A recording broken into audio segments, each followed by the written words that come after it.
Bien, nous sommes donc à la page 72, c'est-à-dire dans le chapitre 29, Raftet, et nous en sommes au premier point, je crois, tout premier point, à la 5e ligne de la page. On va rappeler bien sûr le sujet sur lequel on était resté.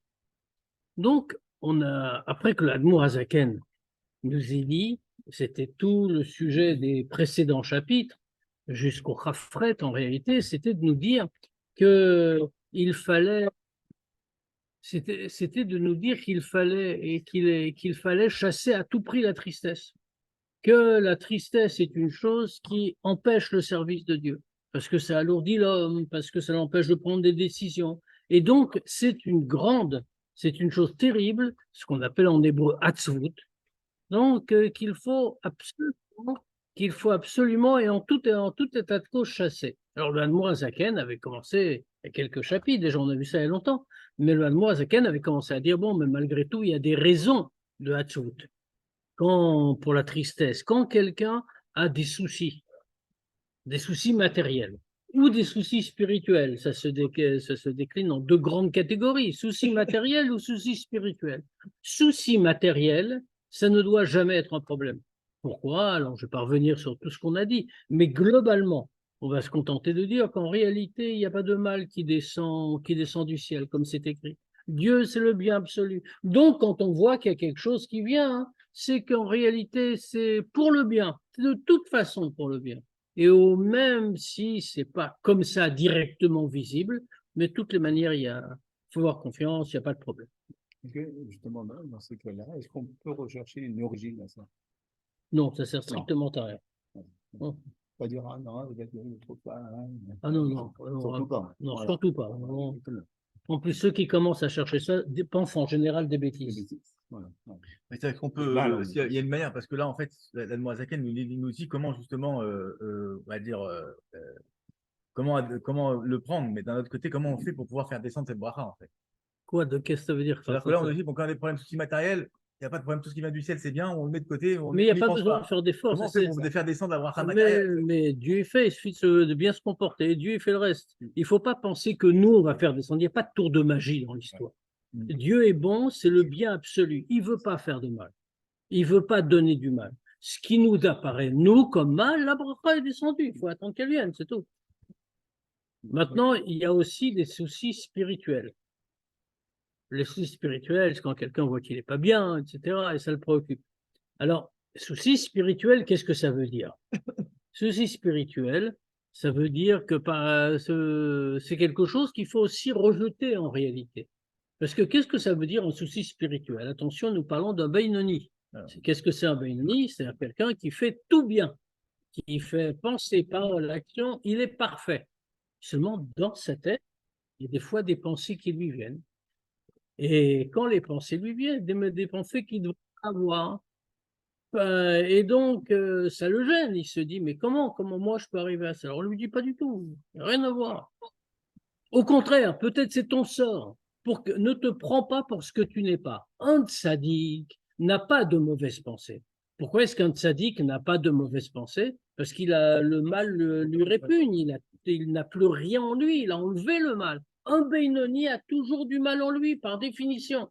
Et donc, il est obligé, ça va venir automatiquement, il aura des mauvaises pensées. C'est comme ça. Alors maintenant, ça ne doit pas le rendre triste. Parce qu'au contraire, ça, c'est son travail, de les repousser constamment. Et peut-être il est venu sur Terre justement pour avoir cette attitude. Ça, c'était pour toute cette partie-là. Donc, on a résolu, le Hadmour Hazaken est entré dans de nombreux détails que je n'ai pas répétés, même quand on a des mauvaises pensées pendant la tfila ou des choses comme ça. Ça aussi, ça ne doit pas être une cause de tristesse, pour les mêmes raisons, globalement. Maintenant, le Hadmour Hazaken a abordé un nouveau sujet, dans la suite logique. Il a dit, qu'est-ce qui se passe? Il y a un autre problème. C'est ce qu'on a appelé Timtum Alev Ve'amoach, l'assourdissement du cœur et du cerveau, avoir le cœur et le cerveau bouchés. Ce qui fait qu'alors qu'on devrait ressentir quelque chose dans le service de Dieu, on ne ressent plus rien. Vrai problème. Alors ça a de quoi désespérer. D'où ça vient une chose pareille, que quelqu'un qui devrait ressentir ne ressent rien? Là, on a dit, en réalité, pourquoi il ressent rien? D'où ça vient? Il ressent rien parce que le Nefesh Abahamit l'a emporté sur le Nefesh Elokit. C'est un Beinoni. Comme c'est un Beinoni, alors il a aussi un Nefesh Abahamit. Maintenant, ayant ce Nefesh Abahamit, le Nefesh Abahamit est devenu très fort. Normalement, le Nefesh Elokit devrait projeter sa lumière et l'éclairer. Il ne devrait rien voir de tout ça. Et maintenant, s'il te plaît, Shlomo, c'est gentil, mais je suis déjà là. Hein. Et C'est-à-dire que c'est au niveau de son halal smali, halal yamani, pardon, il commence à prendre tout le dessus au niveau du cœur. Oui. Bien Pourquoi? évidemment, on a vu qu'il ne pouvait pas monter dans le dibour. Il va tout conquérir. N'oublions pas que dans quelle situation on est. Le Tanya l'avait dit précédemment. Il avait dit, il y a le Nefesh Abahamit et le Nefesh Elokit sont comme deux rois qui se font constamment la guerre pour le contrôle de la petite cité qu'est le corps de l'homme. D'accord, mais au niveau de la pensée, il ne peut pas. Bien sûr que si, bien sûr que on si. On a vu que c'était bloqué, le Nefesh Elokit est bloqué. Ça dépend chez qui, ça dépend comment. C'est pas aussi clair que ça. Ça veut dire la volonté du Nefesh Abahamit, c'est de tout conquérir. Et ça veut dire quoi? Il va au moins. Alors, le Beinoni le repousse constamment. C'est même son travail. Ouais. Mais il va contrôler. Il va contrôler au point. Au cœur. Et au fil cerveau. Il va empêcher que la pensée arrive. Il va faire que l'homme, le Beinoni, ne va rien ressentir alors qu'il devrait être enflammé dans le service de Dieu. Il ne va pas arriver à la faute, mais il ne va rien ressentir. Mais la faute, il n'y arrive pas, il est un Beinoni. Voilà, c'est ça qui est bloqué, c'est là qu'il va peut-être arriver. Ouais, mais il n'empêche qu'il ne ressent rien. Il n'a plus de sentiments dans la divinité, dans la Gdusha. Et donc, il est bloqué. Et ça, c'est très grave. Pourquoi? Parce que ça l'alourdit, ça le fait tomber, etc. Alors, il reste à ce niveau, parce qu'il a un Beinoni.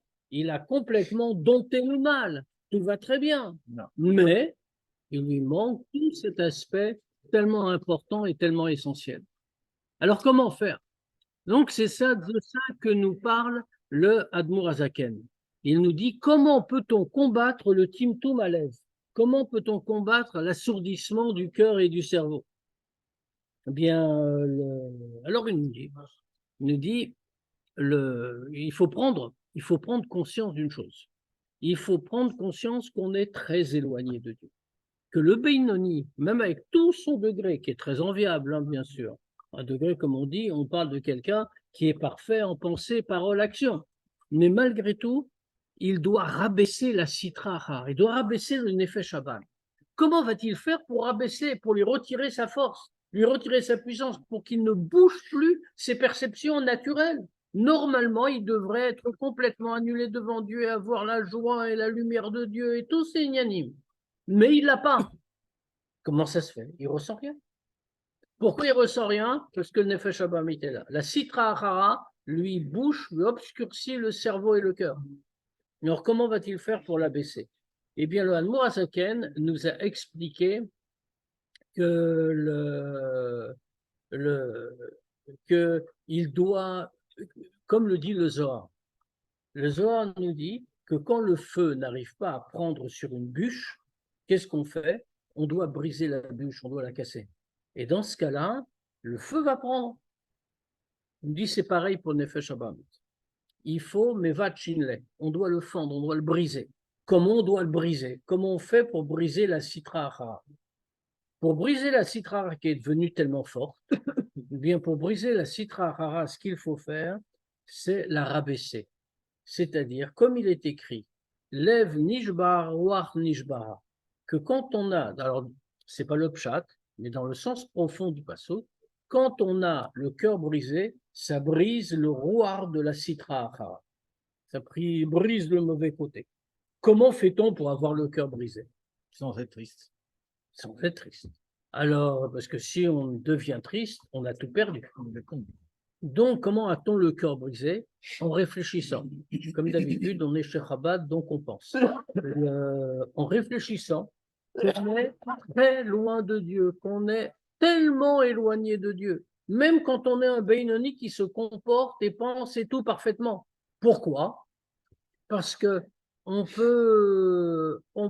a en nous ce qu'il a appelé ici le Koach Hamitave, même si on fait tout parfaitement, mais le Koach Hamitave, la capacité de désir, l'envie de quelque chose, on l'a. Alors, c'est un désir pour des choses matérielles qu'on ne va jamais satisfaire, mais le désir est là, à tel point que cette capacité de désir, elle peut même désirer des choses interdites. Alors bien sûr, chez un Benoni, c'est encore moins, ça va être satisfait. Mais le désir est là, ça existe toujours. Alors si le désir est là, ça veut dire, ça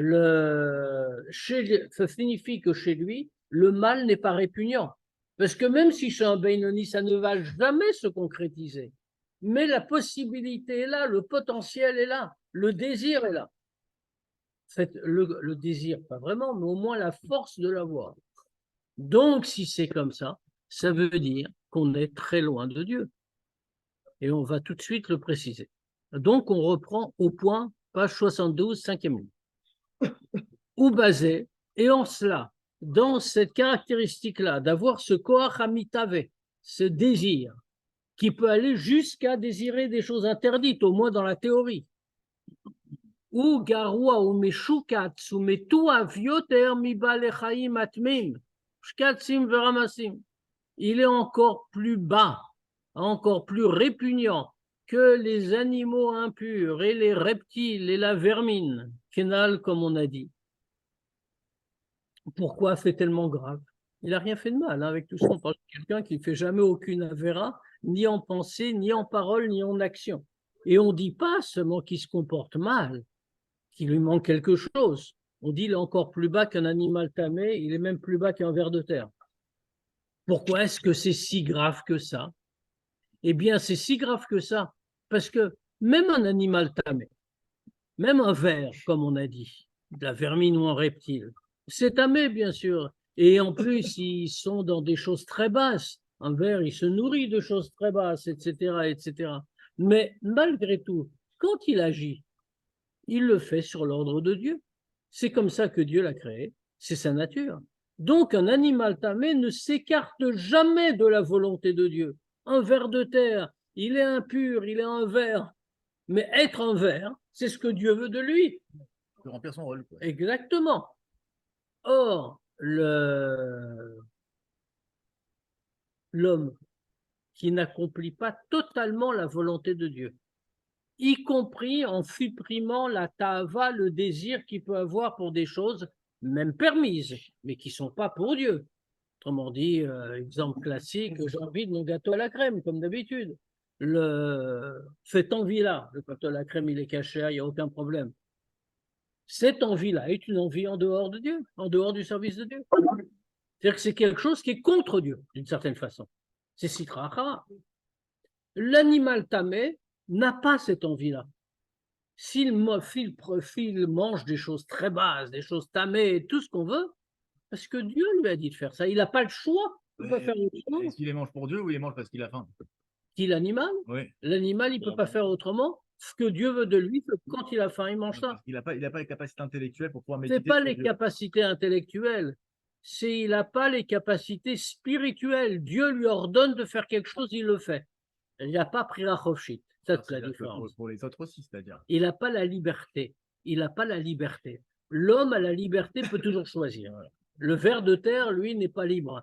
Peut-être que si on lui demandait, on lui donnait prachovchit, et si on lui demandait est-ce que tu préfères pas une cuisse de poulet abattue par un chochet Lubavitch, il dirait oui, je veux une cuisse de poulet. Mais il peut pas. Il comprend même pas la question. Il n'a pas les facultés, c'est ça. Il n'a pas, il n'est pas créé pour ça.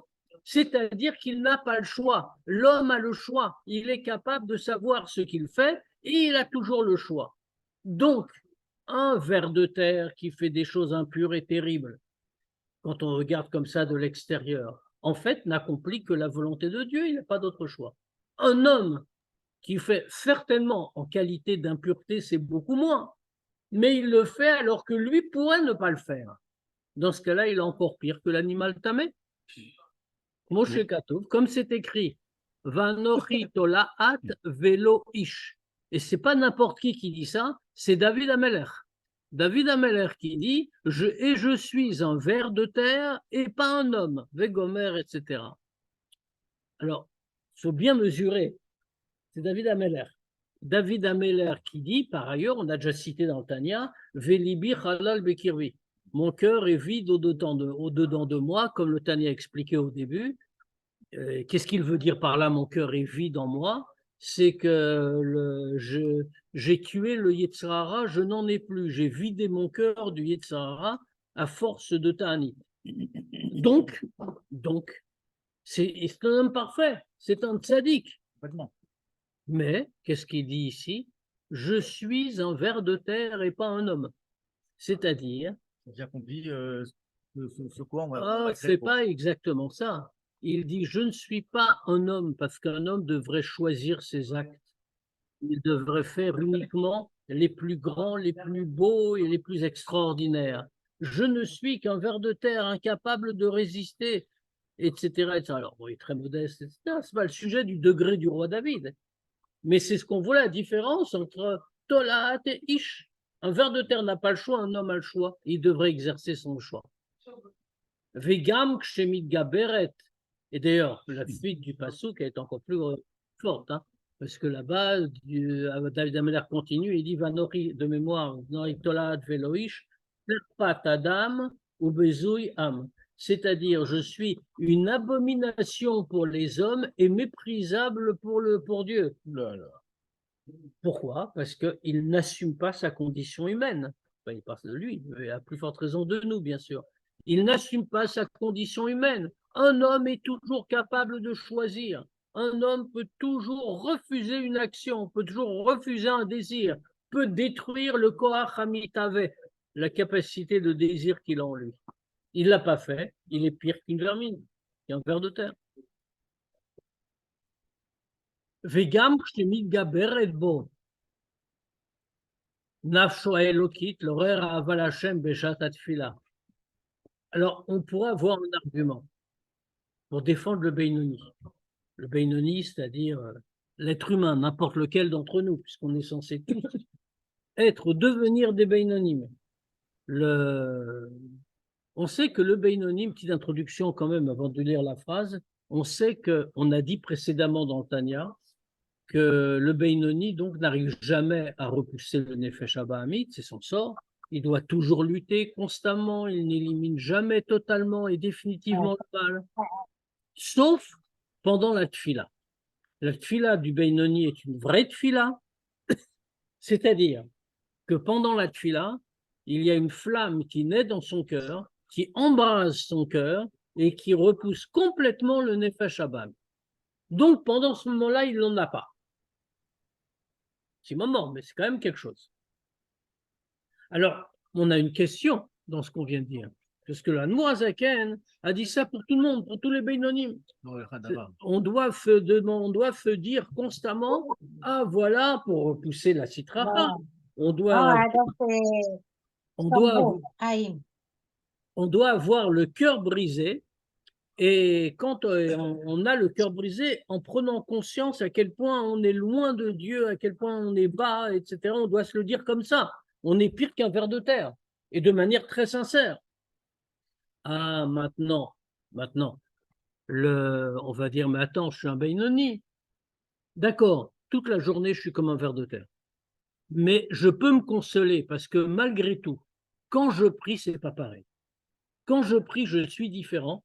Parce qu'à ce moment-là, je peux véritablement m'attacher à Dieu. Il y a une flamme qui embrase mon cœur et qui a repoussé totalement le Nefesh Abahamit et la Sitrara. Donc, dans ces moments-là, je ne suis pas comme un ver de terre. Je suis vraiment comme un homme. Alors, le Admour Azaken le ramène tout de suite sur terre. Et il lui dit, Vegam que shemit gaberet bo nafsho elokit. Et même quand le Nefesh Elokit se renforce en lui, Léorer Aval Hashem, pour réveiller l'amour pour Dieu, Beshat Atfila, au moment de la Tfila, Eina Bemet la Mitolegam. C'est pas totalement vrai. C'est pas un amour véritable. Pourquoi? Machar Shechol Efet Vover et Acharat Tfila. Sauf Perek Yud Gimel. Parce que comme on l'a défini, cet amour pour Dieu qui est vrai, qui l'éclaire complètement pendant la tfila, va disparaître ensuite. C'est seulement temporaire. Une fois qu'il a fini la tfila, il redevient comme il était avant. Il ne devient pas un tzaddik. Il redevient un, entre guillemets, simple Beinoni. Ce qui veut dire que cet amour qu'il a éprouvé, il était vrai, mais il n'était pas total. La preuve, c'est qu'il a disparu. Parce que la définition de la vérité, c'est de toujours exister. Une vérité temporaire n'est pas une vérité. Comme fait connu, le fameux exemple qu'on donne toujours, il est écrit à propos de la sota, on dit qu'on doit prendre, pour mélanger l'eau, enfin rien à voir avec la sota, hein, mais c'est juste un exemple. On nous dit qu'on doit prendre maïm chaim. Il faut prendre de l'eau vive. Alors bien sûr, les chachamim s'interrogent sur qu'est-ce qu'on appelle maïm chaim. Qu'est-ce que c'est de l'eau vive? Quelle eau est appelée vive, maïm chaim, et quelle eau n'est pas appelée vive? La réponse est que l'eau doit être prise d'un fleuve qui ne s'interrompt pas plus d'une fois en 7 ans. S'il s'interrompt une fois tous les 7 ans, ça va, c'est appelé eau vive. S'il ne s'interrompt davantage, ne serait-ce que 2 fois en 7 ans, il n'est pas cachère pour cet usage, il n'est pas appelé eau vive. Ce qui est intéressant, c'est-à-dire interrompu, c'est-à-dire qu'il s'achève. oui, bien sûr. Ce qui est intéressant, c'est que ce n'est pas le din lui-même, il n'est pas intéressant pour notre sujet. Ce qui est intéressant, c'est comment les Chachamim appellent l'eau du fleuve qui s'interrompt. On aurait pu l'appeler de 1000 manières, mais ils ont choisi une expression qui est très évocatrice. Ils l'appellent Maïm Amechazvim. Amechazvim, ça vient du mot kozev, un mensonge. Autrement dit, c'est des eaux mensongères. Permanent. Pourquoi elles s'appellent des eaux mensongères?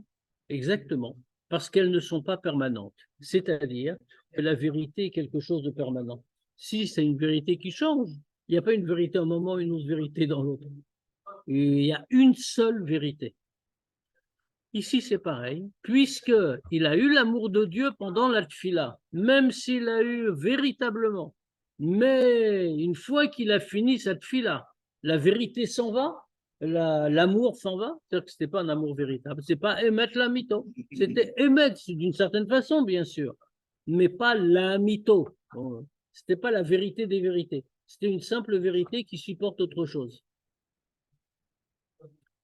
Donc, l'argument qu'on essayait de donner pour dire, mais le Benoni, quand même, il est bien une fois de temps en temps, au moins quand il fait cette fille-là. Ouais. On va dire, oui, mais ça ne marche pas. C'est émettre, sans doute, s'il est sincère, mais ce n'est pas émettre la mytho, ce n'est pas la vraie vérité, si j'ose dire.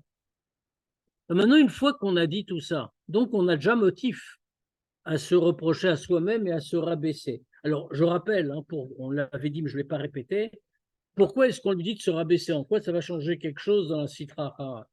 Parce que la Sitra Hara qui veut rabaisser, c'est lui-même en réalité. Pourquoi c'est lui-même? C'est son Nefesh Abahamit. Or, chez un Beinoni, le Nefesh Abahamit, c'est l'homme. Chez un Tzadik, c'est pas pareil. Chez un Tzadik, c'est pas le Nefesh Abahamit, c'est pas l'homme. Pourquoi? Parce que le Tzadik s'est entièrement transformé intérieurement. Son Nefesh Elokit a pris toute la place. Il ne vit plus que par le Nefesh Elokit, à tel point que le Nefesh Abahamit est devenu un soutien du Nefesh Elokit. Mais pour un Benoni, le Nefesh Abahamit est toujours là. Donc en réalité, le Nefesh Abahamit qui vit par la Sitra Achara, eh bien le Nefesh Abahamit c'est lui-même. Donc il doit se considérer, il doit se regarder et voir comment il est bas, et de cette manière il se rabaisse, et donc rabaisse le Nefesh Abahamit, donc la Sitra Achara, et puisque la Sitra Achara va être rabaissée, alors il pourra s'en dégager. Elle ne sera plus assez forte pour le dominer, et c'est lui qui va la dominer. Une fois qu'on a dit tout ça, si ça ne suffit pas, le Admour Hazaken va nous donner plusieurs choses qu'il peut continuer à penser dans le même ordre d'idées. Alors, deuxième chose, parce qu'après tout, il pourrait encore se défendre ici, le Beinoni. Il pourrait dire, oui, mais tout ça finalement, C'est vrai que je dois me rabaisser, mais ce n'est pas de ma faute. C'est Dieu qui m'a fait comme ça. Dieu m'a donné un effet Shabbat. Je suis un Benoni, je ne suis pas un tzaddik. Il ne m'a pas donné la fonction de tzaddik, il m'a donné juste la fonction de Benoni qui doit lutter toute sa vie. Donc finalement, je n'y peux rien. Ouais. Alors pourquoi est-ce que je vais me faire du souci tellement je dois dire je suis bas, je suis loin? En fait, c'est marrant parce que c'est très fin par rapport à ce qu'on a dit dans la première explication qui était que le Béoni ne doit pas se plaindre qu'il a des pensées à l'intérieur de lui parce qu'il doit justement se réjouir qu'il accomplit. Mais là, d'un côté, on a l'impression que c'est un peu contradictoire parce que ça va dans le même sens. Mais... Alors justement, alors donc on lui dit tu as raison. Ah, toi tu dis, tu n'arrives pas à te convaincre que c'est très grave parce que tu dis c'est ta nature. Tu ne peux pas faire autrement, de toute façon, ce n'est pas toi qui l'as fait, c'est Dieu qui t'a créé comme ça. Maintenant, on va parler alors de fautes que tu as commises volontairement. On va parler de fautes que tu as commises volontairement et que tu aurais pu éviter. Alors justement, Ubifrat, Kisheyiskor Tumat Nafsho Bechatat Neurim. Et en particulier, alors on comprend maintenant qu'on passe sur un autre sujet. Ce n'est plus des fautes une charge, un poids spirituel qu'on a parce que on est comme ça, on n'a pas le choix, mais c'est autre chose. On va se souvenir de la touma de son âme, pas à cause des fautes de jeunesse, si vous voyez ce que je veux dire. Ça, c'est pas c'est pas sa nature qui l'a fait. C'est lui-même, c'était son libre arbitre. Alors d'accord, c'est Néorim, il était jeune, mais ça ne change rien. Il a fait des fautes extrêmement graves. Alors, il faut comprendre pourquoi le Admour Azaken a choisi cette faute-là. Il aurait pu prendre n'importe quelle faute en réalité. Mais cette faute-là, on fait d'abord qu'elle est extrêmement grave. En dehors du fait qu'elle soit extrêmement grave, elle a de graves conséquences parce qu'elle ne touche pas que l'âme telle qu'elle est dans le corps, mais elle touche jusque dans la source de l'âme dans les mondes spirituels. Donc, il est très difficile d'effacer les conséquences de cette faute. Maintenant, ça ne veut pas dire qu'il ne faut pas le faire, il va le dire d'ailleurs, mais on va se servir justement de l'existence de cette faute pour courber la citrara, pour prendre conscience de notre éloignement de Dieu, pour rabaisser ce qu'on est, c'est-à-dire la citrara, et ainsi pouvoir s'en libérer et pouvoir nous détacher de l'assourdissement du cœur et du cerveau. Donc en réalité, il faut servir bien sûr positivement. Donc il va se souvenir de la touma de son âme, dans les fautes de jeunesse, et le défaut qu'il a causé en haut. Alors, parce qu'on pourrait dire, tant on parle d'un Benoni, mais il y a encore un argument. On essaie de se consoler. Hein. Le Benoni, par définition, il a fait tchouva. Même s'il a fait ces fautes-là, mais il a fait tchouva. Sinon, on ne dirait pas de lui qu'il est un Benoni. S'il a fait tchouva, qu'est-ce qu'on lui dit? Souviens-toi de tes fautes de jeunesse. Tes fautes de jeunesse n'existent plus. Tu as fait tchouva, tu as tout effacé. Et tu as fait une vraie tchouva, puisque tu es un Benoni aujourd'hui. Donc, pourquoi on te dit de te souvenir de ça? Ça n'existe plus. Alors, c'est ce qu'on lui dit en réalité. C'est que la faute, cette faute-là, n'a pas, comme on a dit, uniquement des conséquences sur un neshama en bas, elle a même des conséquences dans les mondes spirituels en haut. Vesham ou les malaminazman. Et en haut, c'est un degré qui est plus haut que le temps. Ça veut dire la tchouva est venue, elle a interrompu à un moment. Elle dit oui, il a fait une tchouva, il avait une vraie tchouva. Encore une fois, c'est un bénévole. Donc il a fait une vraie tchouva. Donc il a effacé la faute. Donc on va dire, tel jour où il a fait tchouva, et il a fait une vraie tchouva, eh bien, il n'a plus jamais recommencé depuis, bien sûr. Il est endommagé en haut, c'est ça. Ça veut dire c'est au-dessus du temps. C'est pas que c'est à partir de ce moment-là, oui, il n'y a pas de problème. Mais comme c'est au-dessus du temps, ça n'efface pas le passé, il n'y a pas de passé. Et donc, c'est comme s'il avait fait la faute. et qui s'était souillé aujourd'hui même, chas v'shalom. Alors, cette phrase-là pose évidemment des grandes questions. Ah bah, elle tue ça tue ça. Oui, tout à fait. Parce Ça que tue. ça veut dire, ça retire toute la puissance qu'on a l'habitude de dire de la tchouva. Tout l'argument qu'on donne sur la tchouva, pour n'importe qui, c'est vrai pour un Baal tchouva, comme on dit aujourd'hui, mais c'est vrai pour n'importe quel juif rom qui a quelque chose à se reprocher toujours, qui n'a pas fait de Haverot. On lui dit alors, ça veut dire que la tchouva sert à rien finalement. Si tu as fait des fautes un peu sérieuses, ben, après 120 ans, on va te dire, ah, mais c'est comme si tu avais fait aujourd'hui, hein, puisque c'est au-dessus du temps. Alors, l'Admour Zaken va expliquer ce que ça veut dire et va nous faire comprendre la portée de la tchouva, qui est une portée définie. Ve'af shekva asa tchouva nechona. Nous parlons d'un Benoni. Il a fait donc une tchouva adaptée, une tchouva juste. Il y a deux sortes de tchouva. Il y a une tchouva, première tchouva, c'est la tchouva dans la halacha. Qu'est-ce que c'est la tchouva dans la halacha? Comment c'est défini? Je prends conscience que j'ai commis une faute, je prends sur moi de ne plus la commettre, je prends la décision, et évidemment, je ne la commets plus. D'après le din, cette tchouva-là est parfaitement reconnue, parfaitement valable, etc., etc. Mais ça ne s'appelle pas fa tchouva nechona. Tchouva nechona, c'est une tchouva qui répare aussi le passé. C'est pas seulement une résolution pour l'avenir, c'est qu'on a fait tchouva au sens plein. On a travaillé sur le spirituel et on a réussi à effacer toutes les traces des fautes qu'on a faites. Ça s'appelle une vraie tchouva. Tchouva nechona. Pas vrai, l'autre aussi est vrai. Mais ça, c'est tchouva nechona. Alors il dit maintenant, c'est un Beinoni. Donc c'est sûr que lui, en son temps, quand il a fait tchouva, hein, il a fait tchouva nechona. Il n'a pas seulement fait une tchouva pour l'avenir, ce qui est déjà pas mal. Hein. On peut se souhaiter à tous de faire une tchouva complète pour l'avenir, mais pas seulement sur cette faute-là, mais sur toutes les fautes. Mais il a fait aussi une tchouva sur le passé. Il a tout réparé. Ça ne suffit pas. Alors dans ce cas, on va dire on n'a rien à, on peut même pas se rabaisser parce qu'on n'a rien, on n'a pas de sujet. Mais quand même, le principal de la tchouva, comme c'est connu, c'est dans le cœur. D'où on sait que la tchouva, c'est dans le cœur.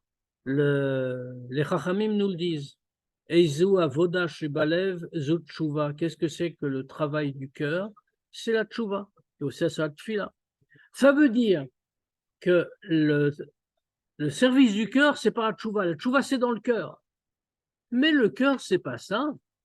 Ve'alev yeshbo prinot ou madregot rabot. Dans le cœur, il y a de très très nombreux degrés. Et donc, quand il a fait tchouva, à quel degré il a fait tchouva? Ça, on ne sait pas. Prenons un exemple très simple. Le cœur, il y a de multiples degrés, comme on le voit même dans les expériences quotidiennes. Quelqu'un qui a un gros problème dans son travail. Il a perdu beaucoup d'argent, avec Shalom. Il aura une grande peine dans le cœur, puisqu'on parle du cœur. Maintenant, imaginons qu'il n'ait pas seulement perdu beaucoup d'argent, mais qu'il ait tout perdu. Il est clair que sa peine va être encore plus grande. Pourtant, c'est le même cœur et c'est le même sujet. Il a de la peine. Pourquoi fait différent? Parce que dans un cas, la peine est plus grande que dans un autre cas, ce qui signifie qu'il y a des degrés différents dans le cœur. Prenons encore un exemple. Imaginons quelqu'un qui est loin nous pour personne. Ce quelqu'un-là va avoir un enfant qui est en sakana, par exemple. Il aura une peine encore plus grande que même celui qui a tout perdu. Est-ce que ça veut dire que celui qui a tout perdu n'a pas de peine? Ou que celui qui a perdu beaucoup, mais pas tout, n'a pas de peine? Non, ils ont tous de la peine, dans ces trois cas de figure. Des degrés différents de peine. C'est des degrés différents. Pourquoi c'est possible comme ça? Parce que le cœur a de très nombreux degrés. Mais ce qu'on vient de dire sur la peine s'applique aussi à la tchouva. Ça veut dire quand quelqu'un a fait tchouva, jusqu'à quel niveau de profondeur est-il arrivé dans la tchouva? Alors c'est ça le problème. Le Ve'akol, les filles Mashu Adam ou les filles Azman Ve'amakom Keyadua Yodim. Et tout ça, c'est seulement, ça dépend de quel homme c'est, dans quelle époque on est et dans quel endroit on vit. Quel homme c'est, ça veut dire. Si l'homme est plus ou moins raffiné, plus ou moins élevé, sa tchouva devra être plus ou moins grande. De la même manière, c'est pas pareil selon les périodes. Imaginons la tchouva de quelqu'un un simple jour de l'année. C'est une chose. La tchouva qu'on doit avoir pendant la Seret Yemei Tchouva. Pendant la Seret Yemei Tchouva, Dieu est plus proche, comme c'est écrit. Ça veut dire que la tchouva qu'on peut avoir pendant la Seret Yemei Tchouva est incomparable par rapport à celle qu'on a pendant les jours de l'année. Imaginons quelqu'un qui fait tchouva pendant un simple jour de l'année. Arrive la Seret Yemei Tchouva. Sa faute n'a pas été effacée au niveau de la Seret Yemei Tchouva. Elle était effacée au niveau d'un simple jour de l'année. Et pareil pour l'endroit. Quelqu'un qui vit dans un endroit impur, vit dans un endroit parmi des goyim, parmi des gens dépravés, etc. Il y a un niveau de tchouva là-bas qui va être considéré comme tchouva. Imaginons que tout à coup, ils vivent uniquement parmi des tzadikim et des talmidei chachamim. Dans ce cas-là, sa tchouva est réévaluée en fonction de l'endroit. Elle doit être beaucoup plus profonde pour qu'il soit au degré des tzadikim et des talmidei chachamim. Et pareil pour le degré de l'homme lui-même. Plus on s'élève, plus le degré de tchouva est exigible plus haut. Il n'y a pas de mesure pour le degré de tes chouvas. Le degré de chouvas, c'est en fonction de notre environnement, de notre entourage. Et de soi-même. De soi-même. C'est pas comme le côté halakha où tu respectes la halakha, ça a été dans la Alors, tchouva. encore une fois, la halakha, ça marche. Ça veut dire, ici, on ne parle pas des résultats dans l'autre monde. C'est-à-dire, dans l'autre monde, je ne sais pas comment on va juger, mais certainement, même tchouva alpidine, ça va marcher. Et certainement, on dira, on ne va pas compter, voilà, il a fait tchouva, etc. Mais ça, c'est le regard du Shulchan Aruch. Nous, ici, dans le Tanya, ce qu'on veut, c'est s'élever, changer en soi profondément. Ce n'est pas seulement le Shulchan Aruch, et c'est pour ça qu'on ne parle jamais ici, comme on a pu le remarquer, on ne parle jamais en termes de récompense ou punition. Jamais le Hanouadrakin dit comme ça on aura un Gan Eden, ou attention, on va aller au Gehinom, ou des choses comme ça. Parce que ce n'est pas le sujet. Le sujet, c'est comment on est attaché avec Dieu. C'est ça l'idée. Et donc, ça dépend de chacun et de chaque endroit et de chaque cas. Velachen Arshav. Et donc maintenant, qu'est-ce qui se passe? Revenons à notre cas, notre Beinoni, autrement dit à nous-mêmes. Arshav, Besha Azu, Sheroy Beatzmo, Delo Salig Ben Neora de Nishmata. Puisque maintenant, il est en train de voir que la lumière de sa Neshama n'apparaît pas. Il a Timtum Alev, il a le cœur assourdi, il a le cœur bouché, le cerveau bouché, comme on a dit. Alors, dans ce cas-là, Miklal, Shayom Lonit Kablat Shuvato. Donc, de là, comment c'est possible? C'est un Beinoni. Normalement, il devrait ressentir l'enthousiasme et l'attachement à Dieu, etc. Et Zaneshama devrait éclairer, puisqu'il a fait Tshuva et que tout va bien. Mais s'il voit que ça ne marche pas, alors c'est qu'il y a quelque chose qui gêne. Ça veut dire qu'il y a quelque chose qui empêche le Nefesh Eloki de prendre le dessus sur son Nefesh Abahamit. Et c'est pour ça qu'il n'y a pas de lumière qui sort. Donc, cette tchouva, maintenant, n'a pas été acceptée. Ve'avonotav mavdilin. Et ses fautes sont toujours en train de séparer entre lui et Dieu et son Père dans le ciel, comme on dit. Qu'est-ce qui sépare entre un juif et Dieu? Uniquement avonotechem mavdilim ben Hashem, benechem ou ben Elokechem. C'est seulement vos fautes qui séparent entre vous et Dieu. Donc, dans ce cas-là, s'il voit qu'il ne ressent rien, c'est clair que ça vient de ses fautes. Et donc, il n'a pas été pardonné. Ça veut dire quoi? Qu'en réalité, il est passé à un nouveau degré. Il a un degré où il doit continuellement faire tchouva, puisque maintenant, il est dans une nouvelle situation. Il s'est élevé. Il est plus haut. Donc, la tchouva qu'il avait faite précédemment ne convient plus. Et sa faute existe, elle est devant lui. Et donc, il faut qu'il refasse tchouva, mais à un degré plus haut. Ou alors, il y a des cas particuliers quand même. Ou alors, peut-être de chez Dieu, cette fois-ci. On veut l'élever à une tchouva supérieure, mais umka de liba yoter, à un degré plus profond du cœur. Et donc, c'est pour ça qu'on le sépare volontairement, pour lui rappeler qu'il a fait des fautes.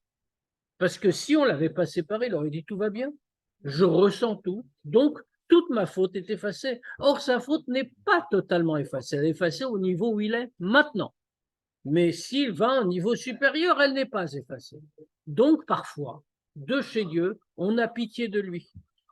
Et donc, on le sépare volontairement, il ne ressent rien, pour attirer son attention sur le fait qu'il a encore du travail à faire et qu'il doit encore faire tchouva. Et comme ça, il fera une tchouva à un niveau plus haut. Velachen amar David, et c'est pour ça que David Amelech a dit Vechatati negdi tamid. Et ma faute est toujours en face de moi. Même que question similaire à ce qu'on a déjà rencontré pour David Ameller. David Ameller dit Velibi halal bekirbi. Mon cœur est vide en moi. Autrement dit, il n'a plus de faute. Pourquoi il dit ma faute est toujours en face de moi? Ça me tout malève. Parce qu'il n'avait pas dit, c'est un grand sadique. Il n'a rien dans son cœur. Mais il dit, je veux garder constamment la conscience de ma faute, même si elle est effacée, parce que comme ça, je fais constamment de tchouva et je m'élève constamment. En réalité, la tchouva n'est pas une chose une fois. Faites une chose une fois dans la halakha. C'est perpétuel. Mais dans la halakha, c'est une fois. Ouais. Faites tchouva, c'est bon, c'est fini, Dieu a pardonné. Mais dans le service de Dieu, le mouvement de tchouva est un mouvement constant. Et à quelques degrés qu'on soit, on doit toujours faire tchouva. Donc on est en train, je vous rappelle, hein, on n'est pas en train de parler pour un rachat, pour quelqu'un qui fait des avérotes, etc. On est en train de parler pour un Benoni. Il faut toujours se remettre en cause sur les éventuelles fautes qu'on a faites ou les cavanotes qu'on n'a pas, c'est ça? Exactement. Et on va en dire plus. Hein. Tu vas pas être tranquille avec toi-même si on fait ça. Quoi. Mais on est justement là pour ne pas être tranquille avec soi-même. C'est une torture de l'esprit. Au contraire, c'est une vie de l'esprit. C'est quand on est tranquille qu'on devrait être torturé. Il faut être joyeux avec ça. Mais ça, c'est la joie. Pourquoi c'est la joie? Parce que quand quelqu'un fait tchouva, comme on est en train de le dire, il se rapproche de Dieu. Quand il oublie, c'est pas de la joie, c'est de la frivolité. Comme on dit toujours, la joie, c'est une affaire sérieuse. Il ne faut pas la mettre entre toutes les mains.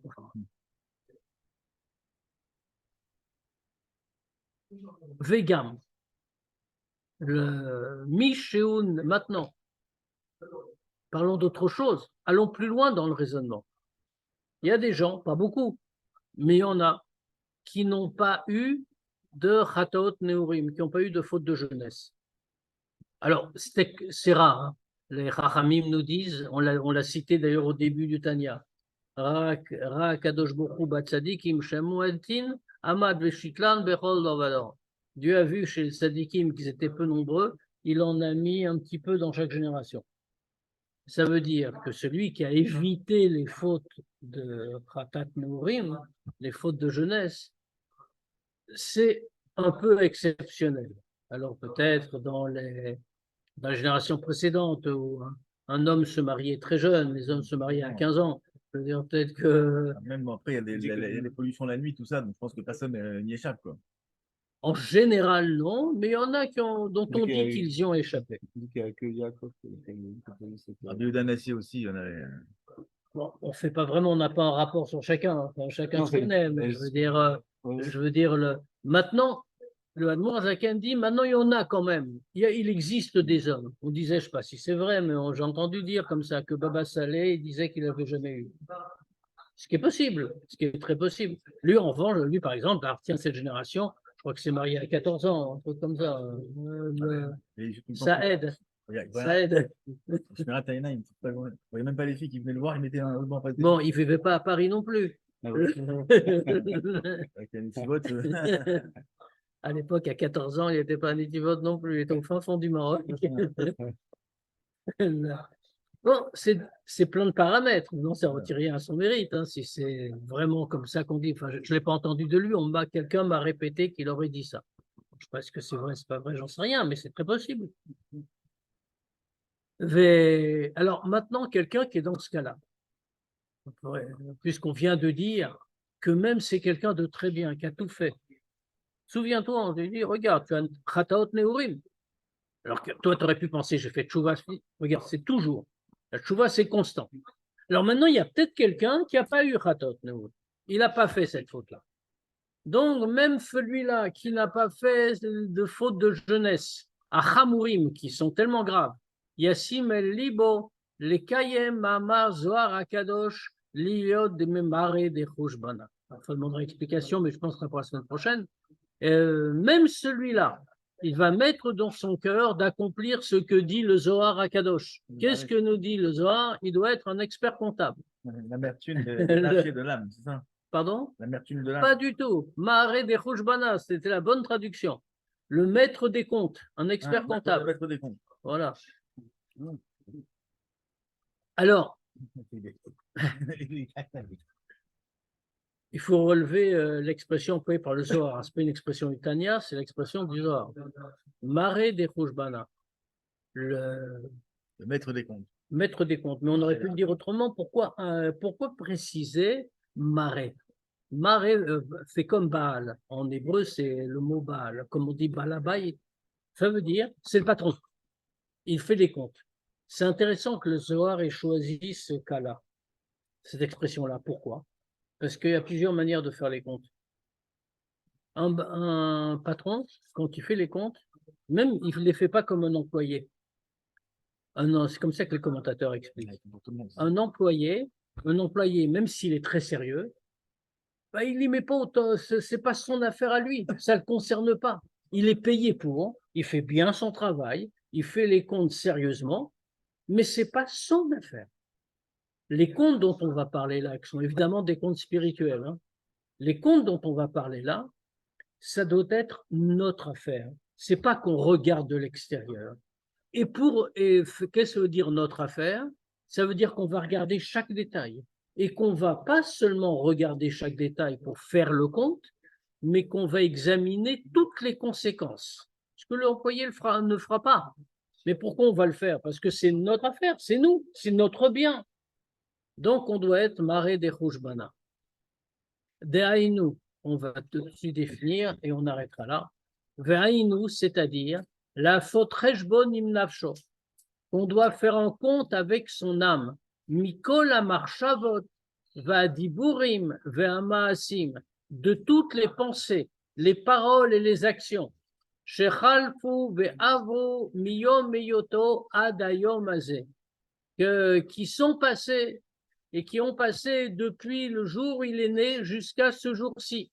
Imayu kulam mitzad agdusha ou mitzad atuma rachmana litzlan. Si tout ce qu'il a pensé, dit ou fait, ça a été du côté de la gdusha ou du côté de la tuma. Alors, on va s'arrêter là, on reprendra là, on reprendra là, on reprendra juste ce petit point, mais on va juste dire un mot. Il ne faut pas oublier qu'on est en train de parler ici de Sitra Achara. On avait déjà rappelé cette définition importante. Sitra Achara, ça veut dire l'autre côté. C'est une expression choisie par le Zohar pour parler de la Touma. Et les commentateurs expliquent pourquoi est-ce que le Zohar emploie le mot Sitra Achara, l'autre côté. Pour expliquer qu'il n'y a que deux domaines dans l'univers.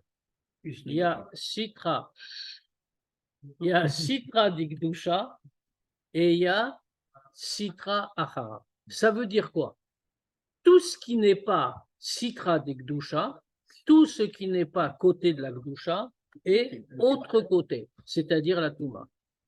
Alors qu'est-ce que ça signifie? Même si ce n'est pas des choses interdites, même si ce n'est pas des choses qui sont forcément tamées. C'est pour ça qu'on ne dit pas Sitra des Touma. C'est simplement des choses qui ne sont pas pour Dieu, même si elles sont permises. Elles sont dans Sitra Achara, puisqu'elles ne sont pas pour Dieu, donc elles ne sont pas dans Sitra Dikdusha. Elles sont donc dans Sitra Achara. Donc, pour être un expert comptable, comme on a dit, pour avoir le diplôme, il faut examiner tout. Pensée, parole, action. Si ça a été du côté de la Gdoucha, ou donc, même si c'était permis, est-ce que c'était pas de l'eau? Donc, on verra qu'est-ce qu'on doit regarder lundi prochain, Be'ezrat Hashem. Et puis, on se voit jeudi pour la Sikha du Rabbi, bien sûr. Et on peut répondre à quelques questions si on a. Pardon?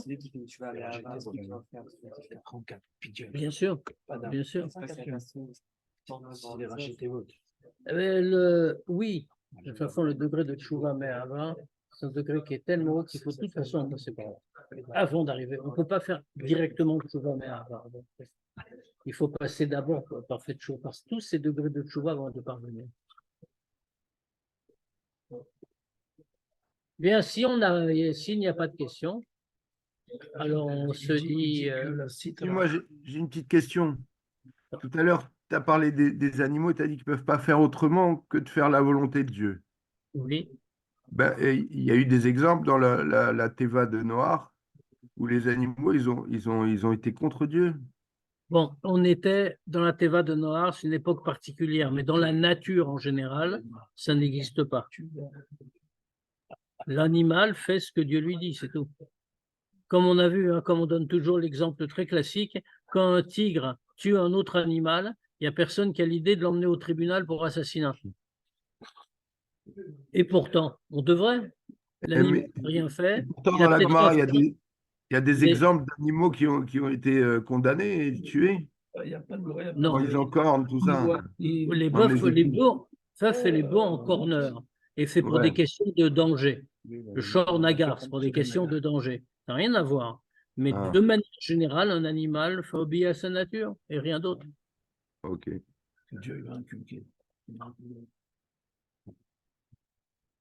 Très bien, alors on se dit à jeudi. Bezrat Hashem.